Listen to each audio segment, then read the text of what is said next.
Olá, eu sou a Samantha, este é o Arthur e você está no canal dele, nosso, o Cão que Lê.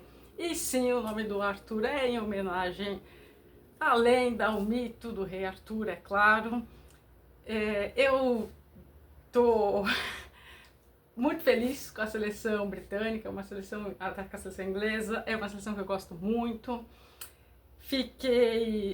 Enfeitei o Arthur com uma baby look que sim serviu em mim lá em 2006. O meu moletom ainda serve, mas esse aqui acho que é de 2010, 2006. Enfim, bandeira tá aí, veio diretamente lá de Londres mesmo, há muitos anos atrás, muitas décadas.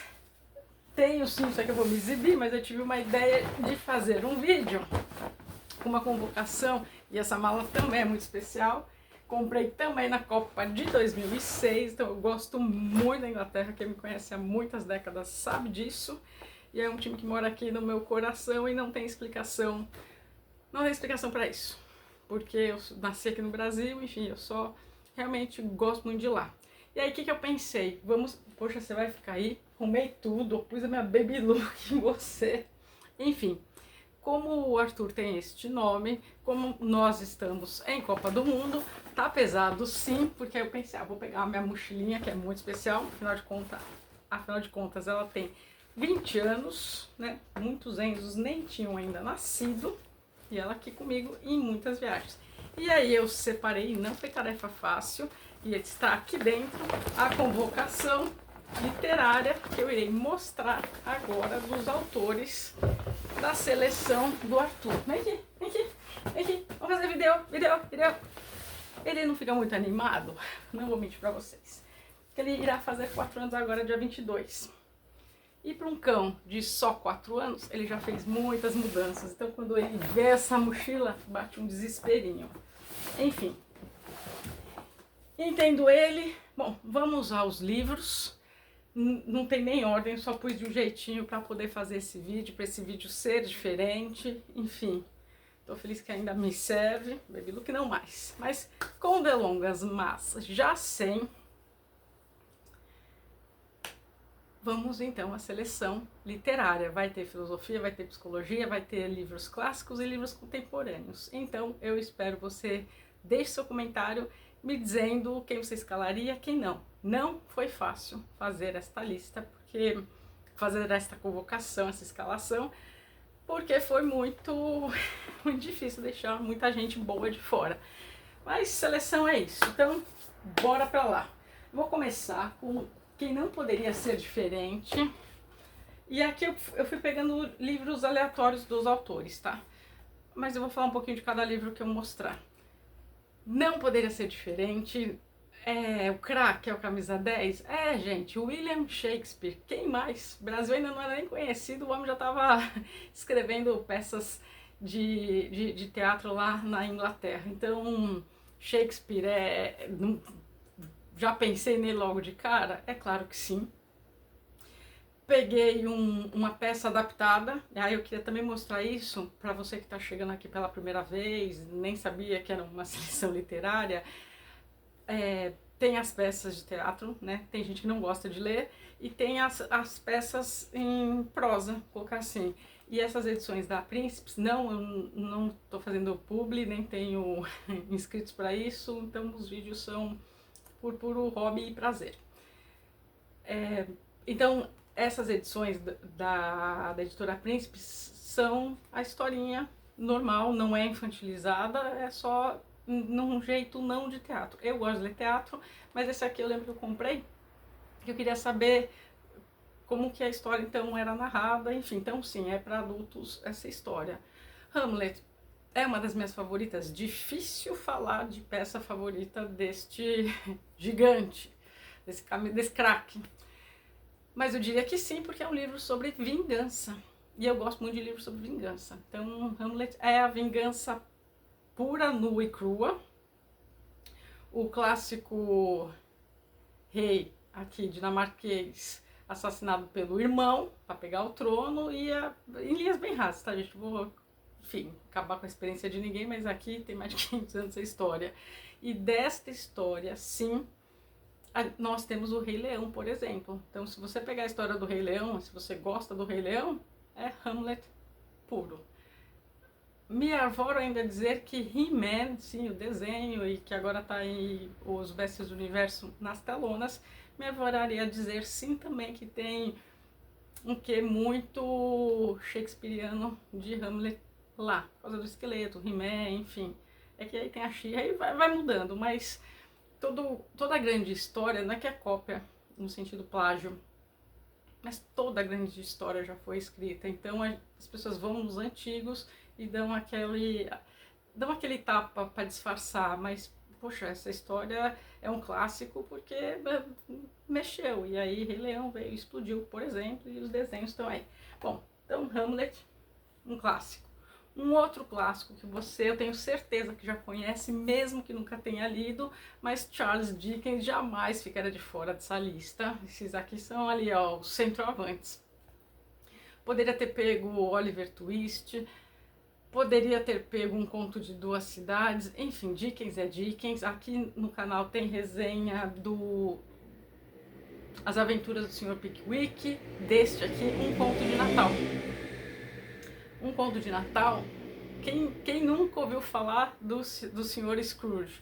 Que é aquele espírito que aparece no Natal para mostrar o passado, presente e futuro. Bem linhas rasas, você aí que já gosta de livros, me perdoe, mas para quem está chegando agora, é isso. Virou desenho da Disney, tem várias adaptações em desenho, em filme, enfim, do jeito que você quiser, mas todo mundo conhece a história bonitinha do seu Scrooge, né? Não é o espírito que aparece, é o senhor velho ranzinza, que cheio da grana, mas que não tem espírito natalino nenhum, numa Inglaterra de tempos muito difíceis, e que aqui Dickens colocou de modo que é impossível,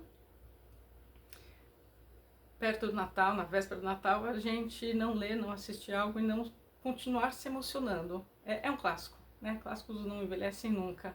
Então, parar para pensar no que foi, no que está sendo, no que pode vir a ser, tornou um conto de Natal. Tem outras traduções, mas é isso, um conto de Natal. Gosto muito, enfim, Dickens é Dickens. Vou mostrar para vocês já de cara meu livro mais bonito da estante, que vocês raramente veem porque ele fica envolto em plástico. E ele é mais velho que essas minhas roupas, que eu já mostrei para vocês. Ele é de 2001, O Senhor dos Anéis, do Tolkien, nesta edição comemorativa, que eu gosto muito.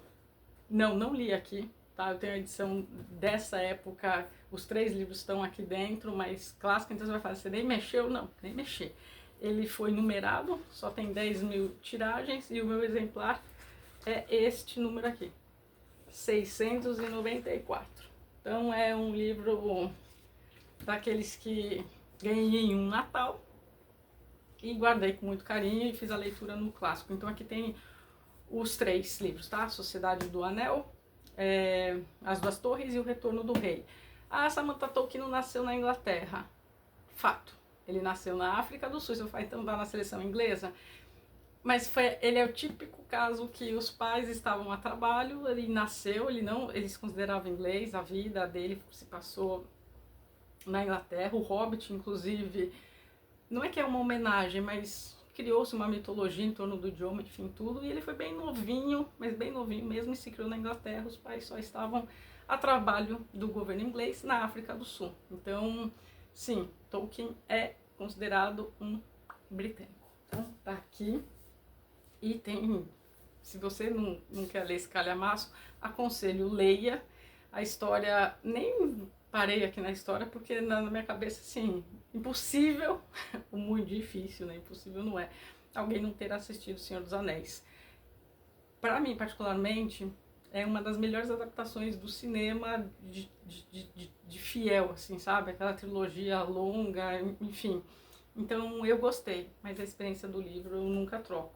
Então tá aqui, dificilmente verão de novo esse livro, ele fica escondidinho, mas como eu disse, protegido, ainda mais aqui na praia, né? Maresia. Nossa, eu tô muito triste que pus a roupinha nele e ele não ficou aqui. Mas sigamos. Então, O Senhor dos Anéis. Bora, tem muita coisa boa. Um dos meus autores favoritos da vida. Fica a minha coleçãozinha ali em cima do quadro que eu ganhei de uma amiga muito especial. Fica ali em cima meus livros do Huxley. Não tenho a coleção completa. Espero eu mesmo um dia ler tudo. Muita coisa está ainda vindo sendo publicado. Mas não li tudo. Li tudo, todos que estão lá já li. E é impressionante. Você fala, Samantha, você falou, ele vinha aqui olhar seu canal e não tem uma resenha do Aldous Huxley. Não tem, gente. Eu não tenho nem resposta para isso. Acredito eu, por eu gostar tanto, nunca me sinto à altura de fazer uma resenha dele. Acho, mas enfim. Decidi trazer o Retorno ao Admirável Mundo Novo. Este é o Huxley, que tem uma escrita deliciosa, por vezes complexa sempre, mas desafiadora no sentido de você tem que estar prestando atenção. Você tem que estar prestando. Então não é tão fluida o contraponto, os Senhores em Gaza, a ilha. A história é interessante, mas é truncado. Então ele escreve assim muito, muito bonito. Por que eu peguei esse? Poderia facilmente pegar Admirável Mundo Novo, que é o mais conhecido, sim. Mas, para quem já leu, e aí talvez eu traga esta resenha primeiro, faça uma duplinha, não sei, me deixa aí você sua opinião, no comparativo com Admirável Mundo Novo, porque depois, salvo engano agora de 30 anos, ele relê, e aí ele vê o que, aspas, ele acertou o que não, no sentido do que as coisas aconteceram, do que ele havia previsto na distopia Admirável Mundo Novo. Ele deixa bem claro aqui, esse livro aqui foi minha primeira leitura de 2022, eu amei. Não tinha canal na época, enfim. E aí ele pegou e queria ter reescrito, queria ter mudado, e ele não gostou, tá? Ele não gostou. Mas é aquela coisa, né? Vou mudar uma coisa que eu já escrevi, que teve... Enfim, acho que nem o escritor é feliz com exatamente aquilo que terminou muito difícil. Eu, pelo menos, nunca vi nenhum falando, nossa, acertei em cheio, não mudaria nada. Todos que eu li, mudariam alguma coisa. Aqui não foi diferente, mas eu gostei muito da análise que ele fez de como as coisas andaram e da distopia que ele previu. Então eu gostei muito, quase não vejo ninguém falando desse livro, eu acho ele fantástico e combina. Então você vai falar, é um livro, é uma história? Não, é uma análise dele sobre o próprio livro dele, O Admirável Mundo Novo. Se você nunca leu uma distopia, eu vou mostrar agora 1984, mas eu aconselho começar por Admirável Mundo Novo. Os dois casam bem e os dois são filhos do Zamiat, mas aí aqui a Rússia nem foi pra Copa, então ficou de fora. Mas se você gosta de literatura russa e se você não é comunista, e se você é de direita, e se você tem pavor do comunismo, eu fiz a minha seleção anticomunista dia desses. E agora eu fiz essa seleção e vai ser só isso de seleção, tá, gente? Não vou fazer outras seleções, não. Bom, então Huxley também. Craque, né? O meio de campo ali embolado. Falei de outro, mas vai falar são naturalizados? Não, mas eu não posso mentir que George Orwell também não nasceu na Inglaterra. Mas ele foi com menos de 1 ano de vida. Por quê? Porque também, mesma coisa. Os pais estavam de passagem pela Índia, mas pela Índia britânica. E aí ele nasceu e aí com menos de 1 ano já foi, também é considerado britânico. É meu autor favorito da vida. Difícil falar isso, mas eu diria que sim. Mas com certeza este é meu livro da vida. Então, se esse é meu livro da vida, e eu gosto muito de outros livros dele tantos, enfim. Eu gostei muito dessa resenha que eu fiz. Eu não fiz com esse livro, porque esse livro também é de uma pessoa muito especial que me deu. Então, eu não li nesta edição, mas é uma das capas que eu acho mais bonita. É um livro que está mais atual e necessário do que nunca. E quando eu li há uns bons anos atrás, décadas atrás, parecia tão longe. Era só assim, nossa, imagina, ver isso. E hoje, quando a gente vê a questão das mentiras, a questão da vontade do controle pelo Estado, a censura, tudo rondando a gente, é difícil, sabe? Assim, fica aquele clima, se fosse Star Wars, eu diria assim, tá pairando no ar sabe o episódio 2, Ameaça Fantasma, ninguém de jeito sabe o que é, e as coisas estão acontecendo, tá indo para um rumo não tão bom, enfim. Aqui está o alerta de quem sim foi para a guerra, inclusive. Você vai falar, mas ele foi comunista. Ele foi, não vou mentir que não foi. Poderia ter entrado na minha lista, poderia, mas é que eu quis uma lista só de autores russos que viveram principalmente nos gulags, e eu farei um livro sobre os campos de concentração soviéticos, e que espero que isso não corte meu vídeo, porque eu me desanimei ano passado quando fui falar disso, de um da China, e aí não deixou subir, eu fiquei triste porque aquela resenha estava bem boa, e aí eu perdi o vídeo. Então, e agora eu perdi o raciocínio, nem vou mentir pra vocês. Então ele nos deixou este alerta, então ele não entrou na minha seleção por isso, mas o vídeo tá aqui, de uma semana atrás, enfim, foi dois vídeos atrás. Aqui tá lindo, eu gostei dessa edição da editora Aleph, que deu uma modernizada para o que a gente está vivendo, né? E os lemas, né? Guerra é paz, liberdade é escravidão, ignorância é força, isso está tão em alto, Ministério da Verdade, assim, ó, e a gente está no Brasil de 2026, falando dessa mesma coisa, sem mudar nem nada. A nova língua aqui, né, nova língua, independente da tradução que você tem. Eu vejo isso também muito claramente na mudança dos pronomes, por exemplo, linguagem neutra, das abreviações, das mudanças de sentido das palavras. Eu lembro, essa era, né, do cancelamento, a primeira vez que eu estava conversando com um colega psicólogo antes de 2020, antes da pandemia, ele comentou, né, eu escutei de um paciente, cancelamento, você já tinha escutado alguém falar, ah, fulano foi cancelado? Não, né, na hora que veio, na minha cabeça veio cancelar, cancela de shopping, sabe, de estacionamento. Foi cancelado? Não, a gente começou a conversar. E hoje falar alguém foi cancelado é tão normal, mas o significado da palavra era esse, enfim, né, aqui dá pra pensar bastante. Foi uma resenha que eu puxei mais pro o Drex, eu estava acompanhando muito de perto os projetos de lei em relação ao Drex, eu vejo pouquíssimas pessoas falando do real digital, que lá eu expliquei que não é um real digital, o que é, né, a moeda. Enfim, se você tiver interesse, vai aqui na minha playlist que tem sim, porque eu resenhei com muito amor e carinho, mas foi uma resenha diferente. Continuando, outro clássico, claro, só tem craque, né? Outro clássico, outro craque. Não ficaria de fora jamais Paraíso Perdido, de John Milton, porque é um poema épico, também lá do século XVI, XVII, enfim. Essa edição aqui minha tá lindíssima, eu amei ter lido nesta edição, né? Para você que nunca viu, é um poema. Você vai falar sobre o quê? Gente, sobre o quê? É sobre a grande rebelião de Lúcifer, quando lá no céu ele se desentende com Deus e aí Deus bota ele pra fora. E aí ele vai parar no... Quando o anjo caído, né, Lúcifer, é expulso depois da briga com Deus, aqui neste poema é contado o que aconteceu com ele quando ele vai parar no Éden. E aí ele se transforma na serpente, que aí tenta a Eva, e aí todo mundo conhece a história de Adão e Eva. E então é a história de Satanás. É isso, a história de Satanás quando foi expulso do paraíso. É aquele livro que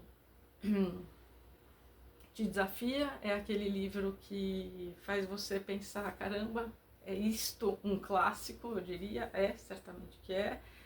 Achei que tivesse já resenha, porque eu gosto muito, não, e não tem resenha. Enfim, com a partida, para quem também não conhece, o Arthur que foi lá para outra caminha dele. Com a partida do irmão dele, o Ivo, no ano passado o canal deu uma boa desacelerada, e aí com as coisas com as resenhas que eu fiz e não subiram, e mudança e tudo mais, acabou que deu uma parada do ritmo que estava indo até essa época mais ou menos do ano passado. Bom, vamos para um outro clássico, Espero, Lucas, você esteja aí me vendo, que eu falei, irei fazer, isso ia ser em 24, mas aqui no canal não confie no irei fazer, porque o irei fazer pode ser hoje, pode ser amanhã, passo alguma na frente e quando vai ver, não fiz. Laranja Mecânica, do Anthony Burgess. Que livraço, para quem gosta de distopia, esse livro aqui eu já li, já reli, é um livro que é inesgotável e sim, Lucas se propôs a fazer para mim uma edição, ele falou que quero fazer, então quando eu for gravar, vou deixar que ele edite para mim, vai ter um vídeo bonitinho então neste canal.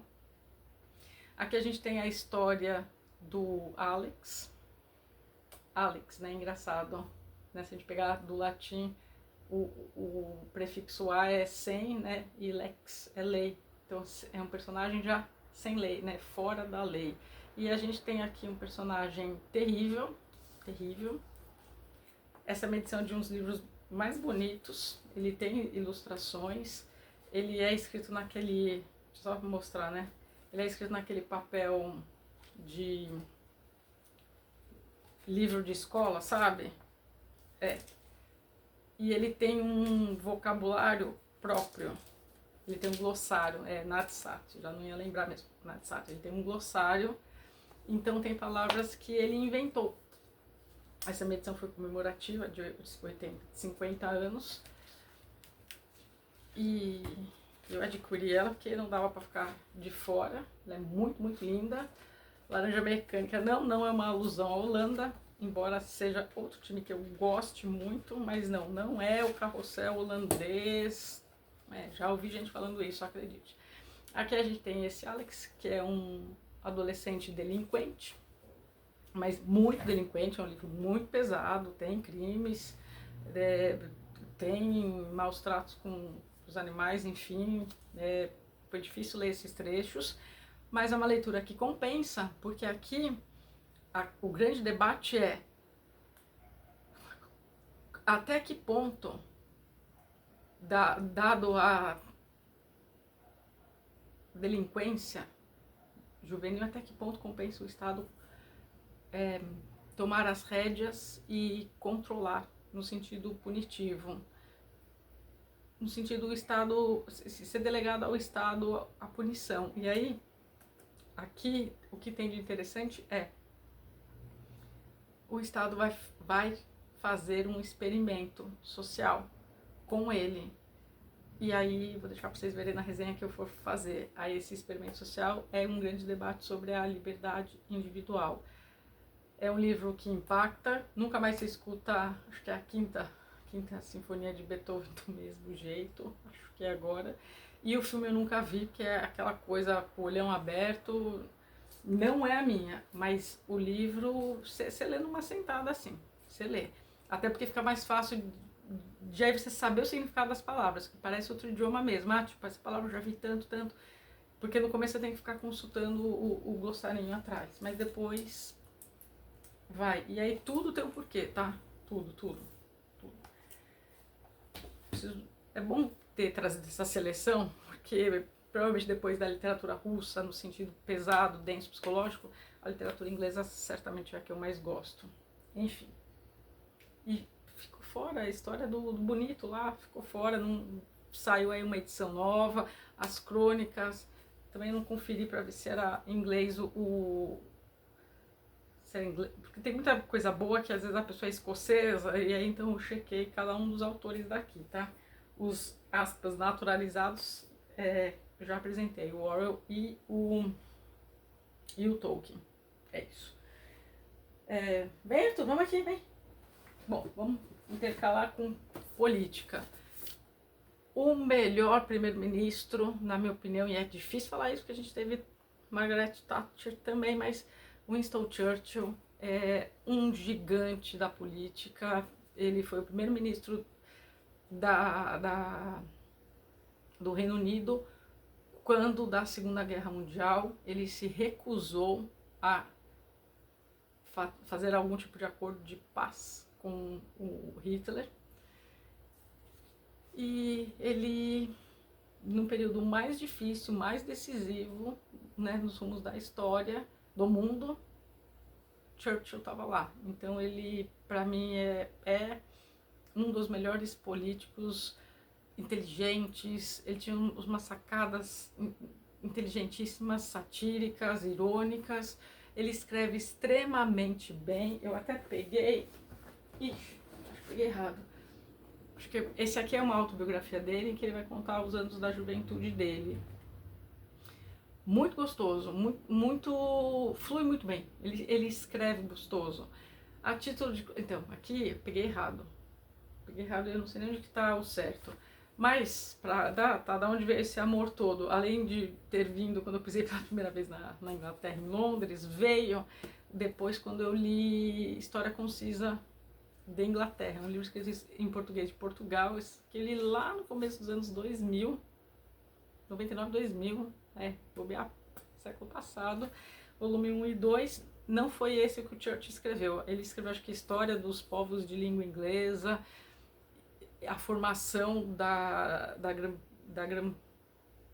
Grã-Bretanha, e história lindíssima. Mas essa história concisa da Inglaterra, tirando o português de Portugal, é muito bonito, é muito gostoso, mas enfim, não é dele. Não é dele, peguei errado, mas é que também são 2 volumes o outro. Mas fica aqui para você que é historiador, enfim, quer saber mais. Não tem como se não apaixonar por este reino. Enfim, eu sou extremamente suspeita. Vem. Ai, vem aqui pro pessoal te ver. Você tá com a camisetinha 2, vem aqui. Vem. Vai ficar. Esse ano não vai dar pra comprar, não. Vamos? Vem. As pessoas não estão te vendo, eu fico parecendo... tadinha. Né? Vai, parece aí. Então a gente tem aqui o Churchill. A título de curiosidade, os discursos dele também são, assim, extremamente famosos, impactantes, pra cima no sentido de dar aquele gás para os soldados. E eu também, que sou fã de rock e metal, sou fã de Iron Maiden, é claro. Não, acho que eu coloquei ali do lado do John Lennon, que o Ed do The Final Frontier. Mas na música Aces High, a abertura da música é o discurso do Churchill. Então, assim, arrepia quando você tá num show e espera lá o Bruce Dickinson chegar para cantar e ouvir o discurso que ele fez em plena Segunda Guerra, enfim, os aliados, né, gente? Os aliados, né? Quem quer ficar no eixo, né? E senta, mostra a sua camisetinha, né? Enfim. Bom, tá faltando pouco. Mas vamos para um outro clássico, porque a coroa também, nem tudo lá são flores. Falei de distopias, mas tudo começa com uma utopia. A gente tem Thomas More. E o que acontece aqui? Este livro foi escrito... Gente, eu não fiz resenha dele? Fiz. Ele era amigo do Erasmo de Roterdã. O holandês. Eu gosto também de seleção da Holanda, mas... Eles escreveram por volta de 1500 concomitantemente. Utopia, quem cunhou este nome foi o próprio Thomas. Ele juntou palavras, né, lugar que não existe, do grego, e aí virou utopia. E aqui a gente tem uma cidade totalmente diferente da Inglaterra daquela época, bem diferente dos dias atuais. Então aqui ele cria uma cidade que seria perfeita, igualitária. Muitos comunistas pegam este livro, sim, não vou mentir pra vocês, que eu não minto. Como, ó lá, tá vendo, deu certo. Mas é utopia, e é por isso que é chamado a teoria comunista de utópica, porque aqui em 1500 não tinha como saber que não daria certo uma sociedade deste jeito. Mas depois de tudo que a gente viu na União Soviética e em outros países tantos de ditaduras comunistas, já tá mais provado que é uma utopia, que não dá certo. Mas a gente tem aqui muitas coisas para falar. Ele foi um chanceler do rei Henrique VIII. Henrique VIII, só me engano, do rei Henrique VIII, porque o rei Henrique VIII quis casar de novo. Só que naquela época a igreja era muito próxima e o Papa falou, não pode, vai casar de novo. E aí, foi isso que aconteceu. Em linhas bem rasas, tá, gente? Que daí tem outras histórias sobre os reis, enfim. Eu nem peguei minha régua também, tipo, eu fui no Museu Britânico, que tem o nome de todos os reis da Inglaterra. Parou na rainha, né? Que isso foi em 22, mas ficou atualizada durante um bom tempo. Ela ficou muito tempo à frente da monarquia. Enfim. Agora tá lá o filho, o rei Charles. Bom, e aí o que aconteceu? Ele foi contra o rei. No sentido, ele foi, porque ele era cristão, então ele foi a favor do Papa na decisão de não pode casar, não é isso que diz. E aí, Henrique VIII, que tinha lá umas questões, mandou ele e decapitado foi o final dele. Triste, né? Não se brinca na terra do rei, não. Isso tá faltando pouco. Deixa eu trazer um mais moderninho. E aqui, se fosse um esquema tático de seleção, eu gosto muito dos 4-4-2, mas aqui eu colocaria um 4-3-1-2. 4-3-1-2. Vamos falar, e eu vou explicar por quê. Aqui é 2 em 1. Vamos falar da best-seller das best-sellers contemporâneas. J.K. Rowling, autora do Harry Potter. Essa minha edição é lindíssima. Eu me comprei há uns anos atrás, quando ela saiu. Porque, confesso, gente, eu sempre quis ser da Corvinal. Só que todo lugar que eu fui, sempre sai da Grifinória. Então, gosto muito da Grifinória. Ficou aquele meio-meio, né? Coragem lá, aqui sabedoria, inteligência, aprendizado, enfim. Enfim, então eu não sei de qual que eu sou, mas aí eu comprei esse aqui é a Câmara Secreta. Não li aqui também, eu achei muito bonito o recorte. Li nas edições lá de trás, sim, lá de trás. Mas eu achei muito linda e aí comprei uma da Grifinória, o livro 1, A Pedra Filosofal. É um livro, é uma história que eu gosto muito. Falar de Harry Potter é trazer meus anos 20 todos. E graças a uma amiga à época, que tinha um sobrinho, criancinha, 7, 8 anos, em 2000, 2001, ela falou, e a gente estava no segundo, terceiro ano da faculdade. Ela falou, você que gosta de ler, é melhor você começar a ler, porque as crianças tudo estão lendo, já a gente se forma, vamos dar no nosso consultório. Eu não atendo crianças, mas ela estava certa. E aí eu pensei, ler um livro, perguntei lá pra criança época, eu gosto muito daquele menino, até hoje, um homão, né, já. E ele me contou que era, eu pensei, que bruxinho, não sei, com 20, 21 anos, querer saber quem é Harry Potter, ainda mais naquelas capas mais infantilizadas, e não tinha filme, não tinha nada disso. Tinha acabado de sair este, por isso que acho que também me comprei esse nessa versão. Tinha acabado de sair a Câmara Secreta, e aí eu, o que, né, pausa pra conversa aqui informal, que é a hora que tem gente que gosta, tem gente que não. E aí foi a hora que ele falou, bruxinho, pai e tal, e aí tinha a FENAC de Pinheiros, quando eu morava em São Paulo. Eu peguei meu carro e fui, num domingo, num sábado, perdão. E aí comprei, né, falei, vou comprar um só, e o 2 estava em destaque e tudo, vou comprar um e vou ver qual é, vou ficar perdendo meu tempo lendo historinha de bruxinho, tendo que ler psicologia toda. Vou trazer aqui um psicólogo pra vocês, já. Meninos e meninas, eu varei a noite lendo Harry Potter 1, mas assim, varei, o olho tava assim, doendo, quando acabou no dia seguinte, então eu voltei lá na livraria e comprei a Câmara Secreta. E aí não ficava me caracterizando, mas fiquei tipo fã louca esperando o dia do lançamento, enfim. E aí depois assisti aos filmes, gostei, claro. Não tanto quanto do Senhor dos Anéis, que nem mencionei pra vocês, mas tá dentro. E sou fã. O que vai fazer? Sou fã, mesmo com 20 anos, é claro. Aí você vai falar, por que o esquema tático então? Porque tem um Coringa. Eu não tenho, porque eu dei o Morte Súbita. Depois que ela escreveu todos os Harry Potter, saiu um livro chamado Morte Súbita. Único da minha vida, livro, que eu comecei, parei.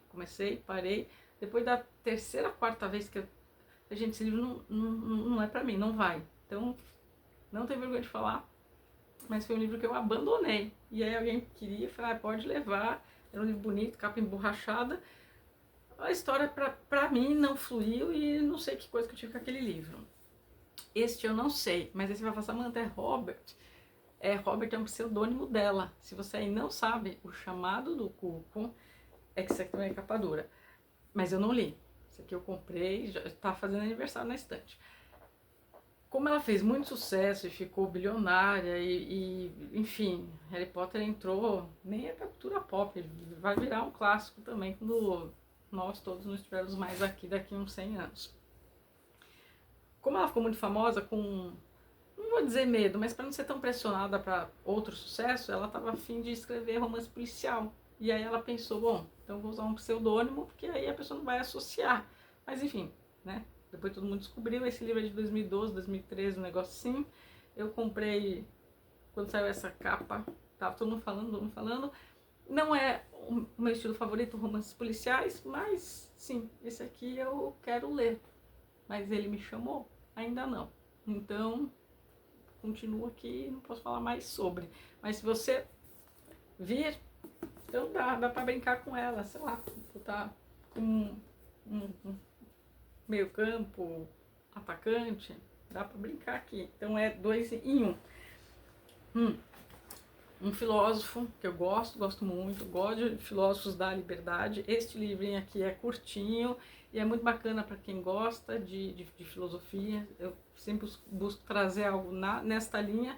O John Stuart Mill, esse livro, Considerações sobre o Governo Representativo, é muito bom. Eu não gosto dessas edições, todo mundo que está aqui já sabe, porque tem muita coisa condensada num espaço pequeno. Mas se você nunca leu nada dele, você vai pensar, tá, ele fala sobre o quê? Gente, liberdade, basicamente liberdade. Se você já escutou aquela frase da sua mãe, sua liberdade, acho que não é bem assim, mas sua liberdade termina onde começa a minha, acho que é esse o ditado, em linhas bem gerais, aqui. Tá? Foi ele quem cunhou esta ideia. Então ele tem 2 premissas principais, o utilitarismo e a questão da liberdade.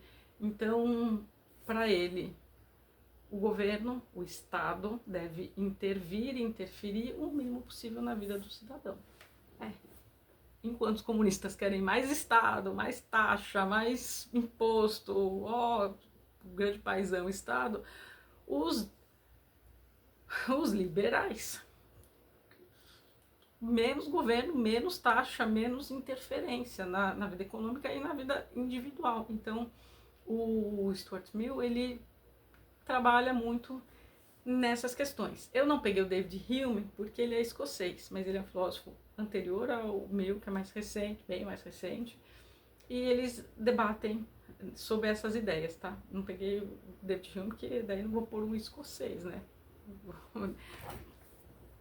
Não vou nem mencionar a Escócia e toda a questão da independência deles do restante da bandeira e filme de Mel Gibson interpretando William Wallace, nada. Mas este livro é muito bom. Então, se você está acostumado, também não vou falar da seleção austríaca, mas com Hayek, você vai gostar. E se você não leu nunca nada, esse aqui eu acho que é um bom pontapé inicial para você saber mais deste pensador, das ideias dele, enfim. Sigamos ainda. Nossa, agora que eu vi que ainda tem. Mas eu vou trazer mais um atual. Contemporâneo. A Biblioteca da Meia-Noite. O nome dele? Matthew. Gente, eu gostei, mas é um livro, não vou mentir pra vocês, ou a pessoa gosta ou a pessoa não gosta. Eu nunca vi alguém falando gostei, mais ou menos. Eu vi a pessoa falando gostei e não gostando. Eu amei e detestei minha resenha, não recomendo ninguém assistir. Eu gostei porque aqui ele trabalha muito com a ideia do e se. E todos nós temos algum e se na nossa vida. E se tivéssemos ido, e se não tivéssemos ido, e se tivéssemos feito, e se tivesse me relacionado com fulana de tal, e se tivesse casado, e se. E aqui ele coloca isso de modo muito gostoso, de modo muito fluido, em que você acompanha a personagem dentro desta biblioteca, e todos esses livros seriam todas essas possibilidades dos e se's da vida dela. Então é uma ficção? É uma ficção. Mas ao mesmo tempo está se passando nos dias de agora, uma personagem que já começa com a vida que você vê que está tudo dando errado, e vários e se's. E aí alguns, acho que são 4, 5 grandes e se's, né? E se eu tivesse, sei lá, feito uma viagem para a Austrália com a minha amiga, como que a vida teria sido? E é como se ela fosse telespectadora dessa outra vida, que como teria sido se ela tivesse escolhido aquele caminho. E aí fica uma liçãozinha de moral muito boa no final do livro. Então sim, eu já recomendei para pacientes e recomendo para você que está me vendo. Não fique com preconceito, mostrei clássicos. E esse aqui mora no meu coração mesmo, porque eu tinha gostado da capa e tinha gostado do título. E pensei, né, deixa eu dar uma chance. Logo depois que o hype passou, não gosto de ler nada enquanto tá todo mundo lendo. E eu amei, amei, amei, amei. Tem outros dele, outros títulos, alguns já me interessei. E, enfim, quando der, a gente lê, né, porque eu gostei da escrita e gostei da ideia. E se for nessa mesma pegada, tem tudo pra ser sucesso mesmo. Enfim. Bom, andando para essa resenha acabar e não ficar tão longa. O pai, gente, eu não tô me acertando com o meu cabelo. Um dos pais da ficção científica, H.G. Wells, vários livros.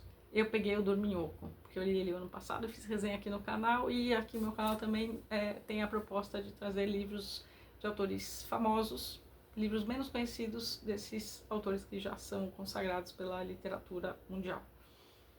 A gente tem O Homem Invisível, A Máquina do Tempo, clássico, um dos primeiros livros a abordar esse tema de viagem, né, no tempo e tal. Não foge, né? De modos diferentes, não foge. Enfim, o Dorminhoco eu achei muito interessante. Sim, ele também foi um socialista. Na hora que eu tava falando do Orwell, eu acho que eu esqueci, né, de falar. É que não o roteiro eu faço na minha cabeça e depois eu começo a conversar aqui. O Orwell também, eu tenho um livro chamado Homenagem à Catalunha, então ele era comunista, daí não foi, por isso que daí ele não foi pra minha lista de comunistas, mas ele também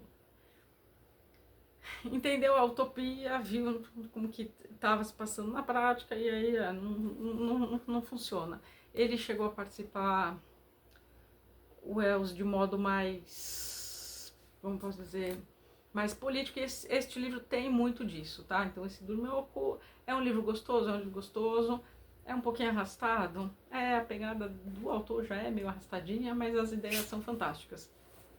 Tem filmes dele, aquele filme horroroso assim, o som, Guerra dos Mundos, aquele filme me traumatizou que eu não vi mais nenhum, mas esse aqui é muito interessante a premissa. Alguém que passou 200 anos dormindo e quando acorda descobre que é o dono do mundo. E como assim o dono do mundo? Porque há 200 anos, né, antes da sua morte, o dinheiro foi investido, esse dinheiro rendeu, e aí se passaram 2 séculos, muita coisa mudou, a sociedade mudou, enfim. Dá margem para dupla interpretação aqui, é uma leitura que vale a pena e gostaria de ver mais pessoas falando e discutindo sobre ele, enfim. Tá aqui mais um craque. Nossa, eu trouxe quase o banco quase a seleção inteira, né, os 26. Bom, tá faltando pouco, mas vamos lá. Não vi no cinema, essa é a minha versão em inglês, uma das irmãs, as Brontë, essa aqui é a da Emily, o Morro dos Ventos Uivantes, é a tradução, esse aqui foi um presente que eu ganhei, eu tava junto quando a pessoa escolheu, aqui ó, 3 de janeiro de 2012, gente, foi difícil ler esse livro, não vou mentir não, foi difícil porque escrito no inglês do século 1800, século 19, nossa, arrastado. Mas é outra história de vingança. Aqui a gente tem a Cat e o Heathcliff.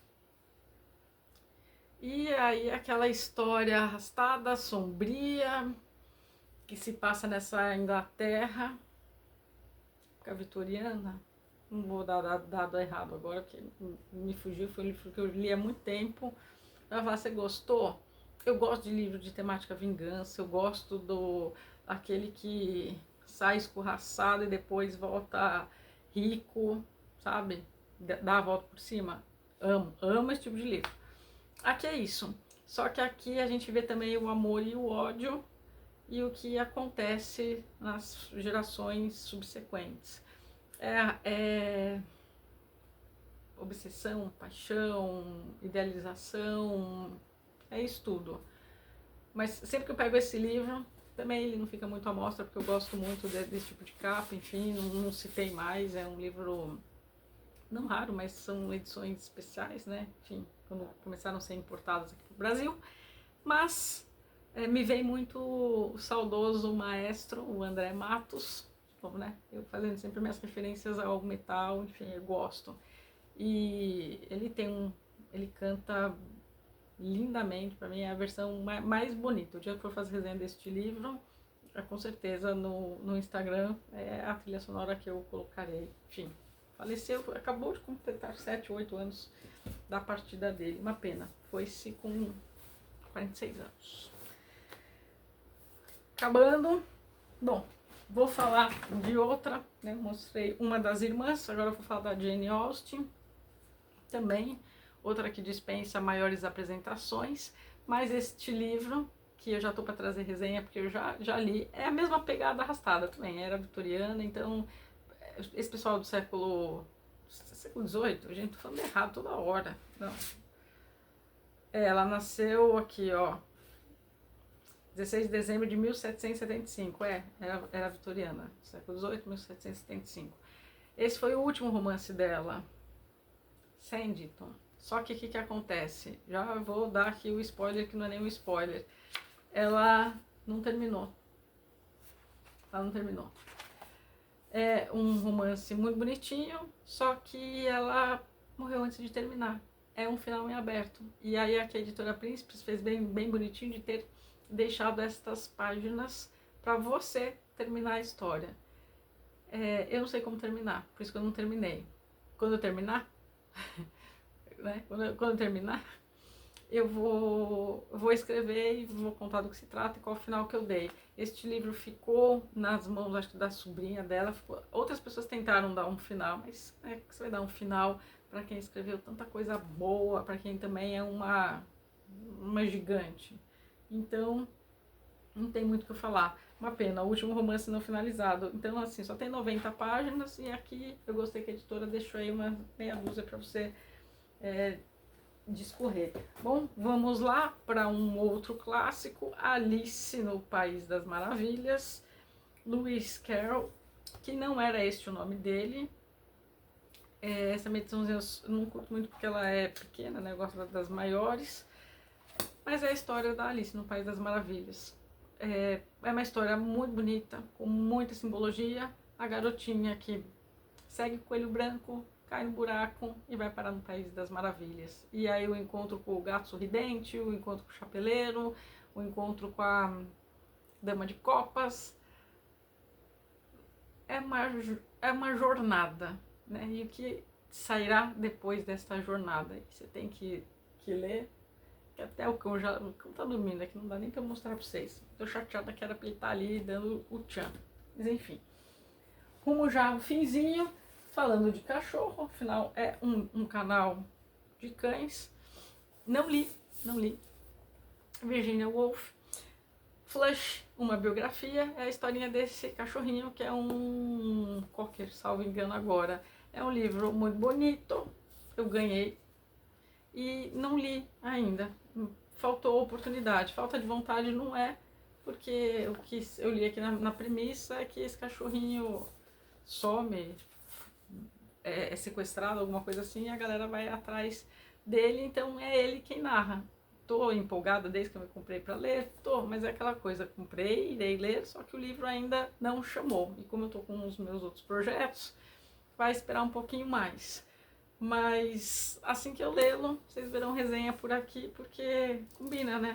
E é bonito, assim, tem um mapa onde o cachorro foi parar, enfim. Eu achei bem bacana. O que eu gosto na Virgínia, eu gosto muito do Ao Farol e do As Ondas. Eu tenho aqui, eu gosto do fluxo de consciência. Tem gente que não gosta. Aqui eu não sei, neste livro específico eu não sei, mas o Mr. Dalloway, fluxo de consciência é quando, assim, tem pessoas que gostam de pegar o livro com começo, meio e fim certinho, não gostam muito de divagações. Eu já gosto.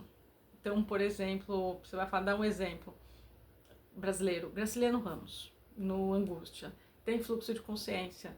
Crime e Castigo, Dostoiévski, tem fluxo de consciência, mas ela é a assinatura dela. Você sabe que é um livro dela, uma história dela, por essa assinatura. Então, de repente, você está dentro da mente do personagem. E a história está acontecendo tá acontecendo e tá se passando na mente. Gente, eu amo a mente, eu estudei a mente humana, né? Eu sou psicóloga, então me fascina muito esse investigar da mente. Então não me incomoda, pelo contrário, agrega para mim na história.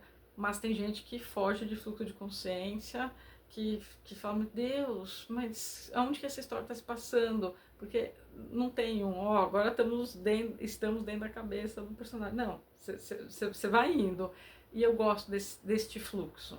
Eu particularmente gosto. Mas tem quem não goste e tá tudo bem. Um outro clássico, Mary Shelley. Já ouvi falar, mas quem é a Matilda? Bom, este livro é incrível e eu não sei porque eu não fiz resenha. Ia fazer, então, não fiz. Mas o clássico dela é o Frankenstein. Sim, Frankenstein é o clássico dela. Não vou falar do Frankenstein agora, que também todo mundo já sabe mais ou menos o monstro, né? O homem que faz a coisa, né? O Victor Frankenstein que faz a coisa, né? Foi escrito sim por ela, mas a história de vida dela é muito triste e Matilda é tipo uma autoficção. Eu gostei muito e me tocou muito quando eu li este livro, que eu falei, nossa, ela colocou no papel. Também tem uma pegadinha arrastada? Tem. Galera que escreveu no século XVIII tem uma pegadinha arrastada. Diferente já de um Dickens que daí era mais folhetins, aí era século XIX mesmo, então flui um pouco melhor final dos anos 1800. Mas galera do finzinho de 1700 é arrastadinho, não vou mentir. E por último, mas não menos importante, para você que ficou aí até agora, eu vou mostrar um psicólogo que eu amo, um psicanalista, Dr. Donald Wood Winnicott. Eu peguei a natureza humana, mas poderia ter pego qualquer um da vasta coleção que ele trouxe. Ele é um psicanalista que eu respeito muito. Ele foi o grande psicanalista, grande, falo sorrindo assim dele, porque ele era um médico, ele era pediatra. E da observação dele dentro do consultório deles, em sendo médico pediatra, ele começou a observar e analisar as mães, porque muito dos problemas das crianças eram devido ao comportamento das mães. Mas Freud já falou da mãe, tudo é a mãe, não neste sentido. E ele não... Freud também era médico, e o pai da psicanálise, mas também Freud é austríaco, não vou colocar nessa lista. Vou trazer aqui um inglês mesmo. E ele passou anos observando mães e mães. E hoje no consultório, né, o que a gente vê com muito sofrimento, dependendo do transtorno da pessoa, é porque tem mães que não são, aspas, que é colocado em aspas, o termo que ele cunhou, mães suficientemente boas. Você vai falar, tá, você vai explicar isso agora? Não, não vou. Não, assim, mas não foi grosseiro, tá? Não vou, porque a ideia não é dar uma aula. Mas em linhas bem rasas e gerais, tem mães que não são boas mães, que não são mães suficientemente boas. E quando ele cunha isso, e daí, enfim, ele dá toda uma explicação e dá todos os exemplos, e aí ele vai para a privação e delinquência, para a natureza humana, para o brincar e a realidade. Ele tem vários livros, inclusive um chamado Da Pediatria à Psicanálise. Ele traz pra gente, né, ele engrandece a psicanálise. Então, assim, Freud e ele, para mim, são dois gigantes, quem eu uso muito no consultório com a Klein, né, vou colocar desse modo. Acho que poderia ter trazido ela. Pois é. É que eu não chequei. Mas eu acho que ela... Bom, enfim, pra não perder o foco. O que acontece aqui? Ele mostra, ele escancara pro mundo que ele desmistifica. É isso, ele desmistifica que toda mãe é boa, que toda mãe é feliz com o seu bebê, que toda mãe é materna, sabe fazer um holding, sabe fazer um handling, termos dele que ele cunhou, e que a gente vê isso acontecendo no consultório, principalmente com aqueles pacientes que sofrem muito, porque fica aquela coisa difícil de explicar para quem teve uma mãe boa, como é não ter tido uma mãe suficientemente boa. Ele não culpabiliza as mães, então preste atenção no que eu estou falando, ele não culpabiliza as mães. Ele só deixa claro que se a mãe não for suficientemente boa, suficientemente, não precisa ser uma mãe excelente, não tem um manual de mãe, até porque a mãe se faz mãe a partir do momento em que o neném tá lá e aí ela torna-se mãe. Mas tem mães que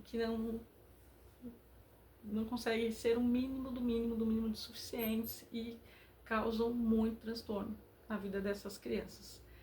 São indivíduos que futuramente, não raro, apresentam um quadro de insegurança, um quadro de não sucesso na vida, um quadro de um vazio crônico muito acentuado, porque essas mães não foram, vou repetir, suficientemente boa, porque todo livro do Winnicott que você pega, você vai ouvindo isso. Então, no estudo de crianças, de jovens, fica muito claro quando volta. Então ele fez um trabalho brilhante, é um excelente psicanalista. Aqui ficou como indicação, porque para mim sim, ele é um craque e faz parte da profissional que eu sou, da estudiosa que eu sou, enfim. Então não poderia deixar de fora. Mas é um livro assim para leigos. Ah, você mãe, se eu ler o Winnicott eu vou saber. Não. Aí você vai procurar um psicólogo que vai te ajudar muito mais do que ler. Mas não poderia deixar de mencionar isso porque pelo sofrimento dessas pessoas. Ah, porque as pessoas não sabem como a mãe é. Não, as pessoas não sabem. E as mães que tiveram mães muito boas têm dificuldade, mas como? Mas tem mãe que não é assim boa? É. E aí aqui fica muita dor, não é nem evidenciada, é explícita no consultório de diversos modos e na vida adulta aparecendo. Porque a pessoa, né, nem sempre é muito claro, né? Ah, não, minha mãe não foi boa e assim. Aí aqui você vai falar, mas o que é boa, o que não é, enfim, eu não vou entrar aqui no debate do leigo. Porque senão, mas a mãe cuidou, deu cama, cozinhou, levou pra aula de inglês, Não é isso ser suficientemente boa. É uma camada mais abaixo, mais profunda, mais densa, que lendo vai entender. Não vou falar que não vai entender se não pegar um livro, mas é que ele tem uma grande profundidade. Ufa, acabou a seleção, o cachorro tá... Parece que acabou o jogo e ele encheu o caneco, coisa que não. Mas é isso, gente, quase 1 hora.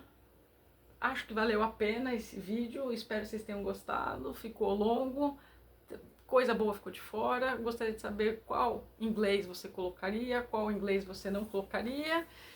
E para quem tá sendo a sua torcida do futebol, é claro. Tá bom? É isso, gente. Até os próximos vídeos aqui do canal, O Cão que Lê.